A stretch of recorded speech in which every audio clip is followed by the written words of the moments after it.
Arakuburengero mu Ekiteerane eki Reverend Bernard Mushabe ashabira eminyeeto na munonga abana b'abishiki okwehereza ekitiinisa. Abana b'abishiki, why don't you be decent? Why don't you walk elegantly? We are looking at evil. Omuntu otali munyabwenge n'omushema kandi omushema are expensive to maintain. The food is very expensive to maintain. Bishop wa West Ankole Diocese Right Reverend Johnson Twino Mujuni arawire eminyeeto hanshonga yo kuca bazire baba mabere. Konafa atondo butuzi ahinde nyogo mataka gabandi.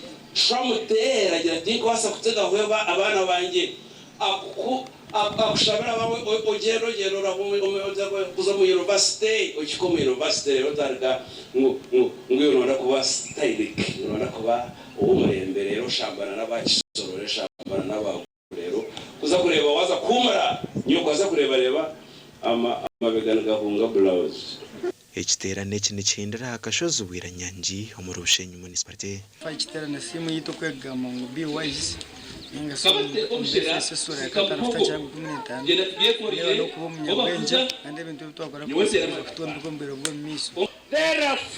Ekiteerane eki nikibaho buri mwaka omuri West Ankole Diocese n'ekigendererwa ky'okushomesa eminyeeto engera hamwe n'eddiini. Omugandi Sabadikono w'Obusabadikono bwa Nyantungo Venerable Reverend Stephen Karyebara arugireyo yamanyisa ko bureberezi bwa Rwenzori buriyo n'obwendangwa eminyeeto gira ekiyayekorera. Sabadikono wa Nyantungo agambire bahakanisa ya Nyantungo ahibatebekanisa oruteerane rw'eminyeeto orukwija kumara ebiro bina. Okubonyera abasigazi kandi omupakeji rundi ebyo ebiteekaniise niko kurora ngo abasigazi nibeega okukozesa emikono yaabo.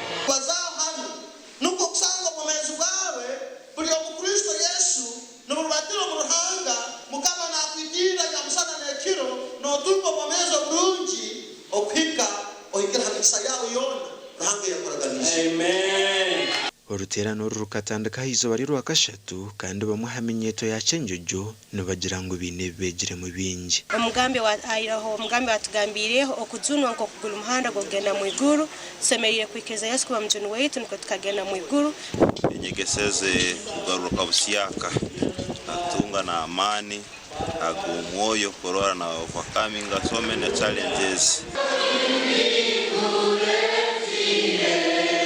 Gasha kwa Abraham Muganzi hamwe na Daniel Bingana.